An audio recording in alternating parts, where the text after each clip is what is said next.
Hey everybody, I'm Jamie Plack and I am a senior photographer in Northern Indiana. I wanted to take just a few minutes today to talk to you about a sales method that doesn't really get talked a lot about, but it can be really effective and just work really well for those of you who, like me, are either really busy and don't have time for those extra sales appointments, or also like me who just really don't like IPS or in-person sales. And honestly, most of the time in those situations, I would rather just stab my eyes out. It's just not something I'm comfortable with. It's not something that I just want to do at this point, at this season in my life. And so let's talk about other options. Like I said, I'm a busy mom. I have 7-year-old twins, and my clients are busy too. So for them to have another meeting, for me to have another meeting, it just didn't always work out. Uh, I used to have an assistant who would do my IPS meetings, and that was great. The more that she sold to the clients, the more percentage that she earned. So that was a great incentive for her. And that might be one route that you could go if you don't want to do this introverted person sales route, but you still want to get in on the IPS method. That would be one option. But for me, it's been the introverted person sales method, which I'm going to tell you about now.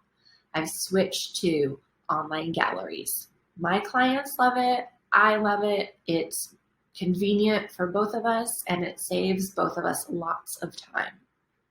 So the way that these online galleries work, the first thing you need to do is to show the products that you offer during the hair and the makeup, if you offer that, or even before their session while they're showing you their clothes. Make sure you've got albums they can touch, or canvases, or metals, or acrylic blocks, or whatever products that you want to offer your clients.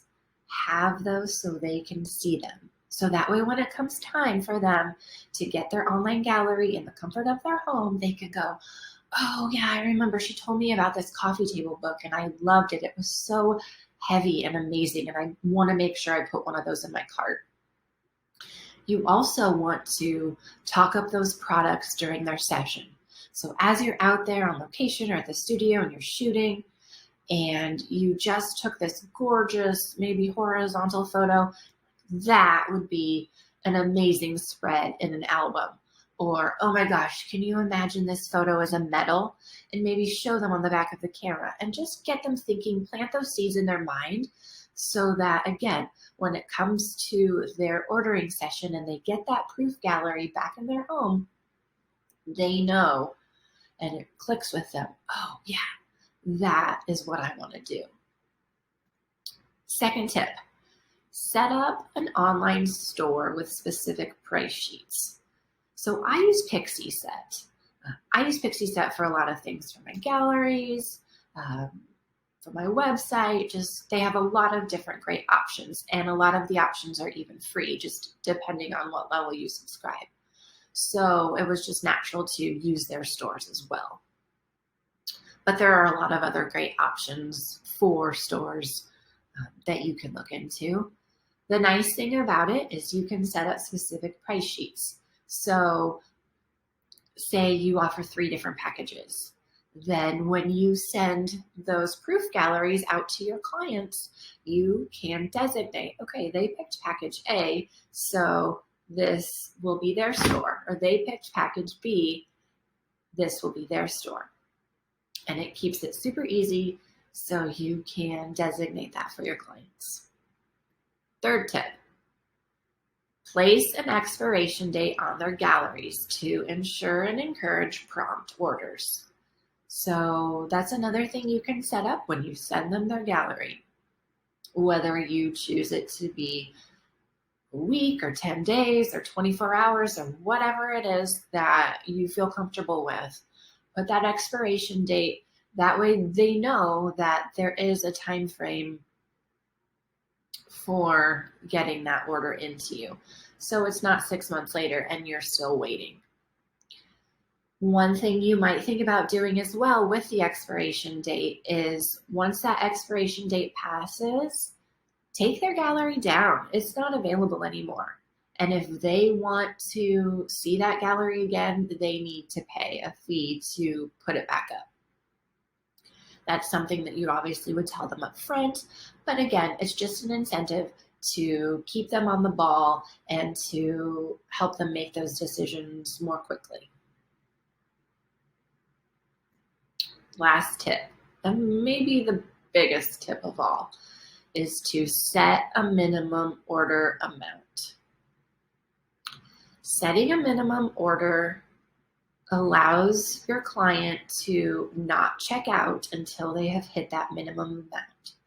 So typically, if your packages that you offer, that you're assigning those to their gallery, by having a minimum amount, that will guarantee that they're not just going to go in and purchase an 8x10 and that's all.